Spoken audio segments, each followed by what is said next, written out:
Hey guys, Late Boy Scout here. Just want to talk to you briefly about sharpening systems. This is the Croc Stick sharpening system, which I picked up some time ago and found to be really cool and really effective. You just kind of twist the end right here, and two aluminum rods fall out.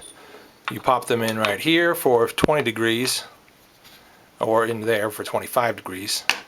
And then you basically take your knife and sort of try to keep it as straight up and down as possible and do like so. This is pretty much a honing system, not really a sharpening system. If your knife is super dull, you got to do some other work to it. A little more than just this, because it'll take a long time with something like this, because these are not very abrasive. Hardly at all, actually. You can get this with ceramic sticks as well.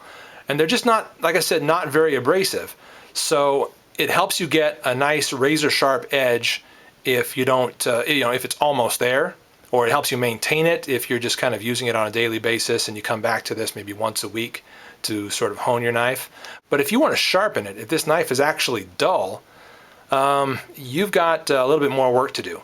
And here's what I do, and I recommend that you pick up, like a real diamond rod, but this is what I've been using. This is my Leatherman Juice KF4, and it happens to have a nice diamond file on it. It also has sort of a metal or wood file right here, but the diamond file is wonderful. All you would do is take your knife and then try to mimic the 20-degree angle that you had here on a sort of side-to-side motion. And I would also take some lubricant of some kind, some CLP, cleaner lubricant protectant that I would normally put on either a knife or use to clean my guns. And I would kind of just dab a little bit on there to sort of lubricate the whole process, lubricate the whole sharpening process.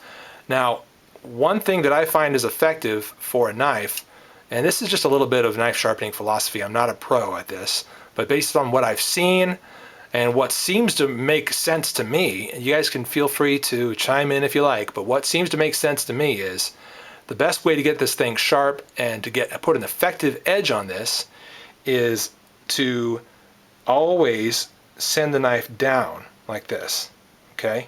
Always sending it down, never across, never across. You're sending it across, you're putting the wrong kind of striations in that edge. You're putting striations that go this way, that go up that way. And you're removing material every time you do a stroke. And so what you're really doing is, kind of weakening the edge a little bit, rather than actually bringing it back to life by removing material and sending it out that way. And sort of uncovering material. Does that make sense? You're sort of uncovering material at the edge that's already there. You're just removing material away from the new edge in order to bring out the material that's already under there and make that the new edge. So going down like this is pretty essential. That's kind of proven by the design of something like this. You need to go down in order for it to work. Now, that's just a little, a very short sort of, a little bit of insight as to how I do my sharpening. And related to that, I wanted to show you a couple of tools that I'm not into. I don't dig. These are some pretty cheap, simple sharpeners. This one here says shear sharpener on it, and it's for sharpening scissors, made in the USA. Okay, that's cool that it's made in the USA, but in order to work this, you got to take your scissors. Here's some scissors here, and you are bringing it this way. You understand? You're bringing it out this way, and that's what did I just say? That is not an effective edge, according to me. According to what I've seen, you're not making an effective edge that way. An effective edge would be to bring this down like so, and actually bring out new material. Uncover the new material that's under there. That's an effective way to sharpen. This again, same situation. If I'm just putting this in here and swiping it through there, what am I doing? I'm not uncovering new material the way I need to. I'm not uncovering material and bringing out a brand new edge. I'm not. I'm just kind of sending it out that way and sort of weakening the new edge. And maybe I am uncovering some material there, removing some material and uncovering a new edge, but even if I am, that edge has got striations in it that go this way, okay? They go off that way. And how is that going to help you cut? How are those striations going to help you cut anything? I don't believe they are. I don't believe they are. The idea behind, hang on a second. The idea behind, where is it? Here, no, yeah, there it is. The idea behind serrations is that they cut faster. Understand? These are striations, horizontal striations, okay? They're going this way. And they cut faster because they tear through the material as you pull it down.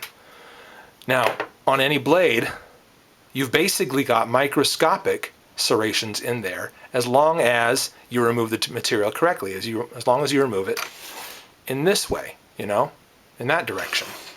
Or let's pretend this is a diamond file in that direction, okay? As long as you're doing it that way, you're removing material properly and you're creating those microscopic serrations. In other words, an effective edge. So this is just a little bit of philosophy, guys, about sharpening systems and about sharpening in general. I don't generally like systems like this, made by Lansky, little keychain sharpener. Okay, that's cool, and it's super lightweight, and it's got a little bit of ceramic rods in there. Okay, yeah, that's neat, but I honestly don't feel like this is going to give you a real substantial edge. Maybe it's going to be somewhat workable. Maybe it's a little bit sharper. Maybe it's a little bit sharper than it was before, but I don't think it's sort of a counterfeit edge, if that makes any sense. So just a little bit of philosophy there and a little bit of advice. I stay away from these type of sharpening systems, and I recommend that you do too. Instead of going with something quick and easy like that, just take a few minutes, learn how one of these works. Learn how a diamond rod works. And I don't have a diamond rod here to show you, but I plan on getting one eventually. Learn how a diamond rod works and how you're supposed to use that thing, and use it properly. And you're going to get a good, usable, long-lasting edge on your knife every time. I'm a late Boy Scout with just a little bit of sharpening advice. Thanks. We'll see you later.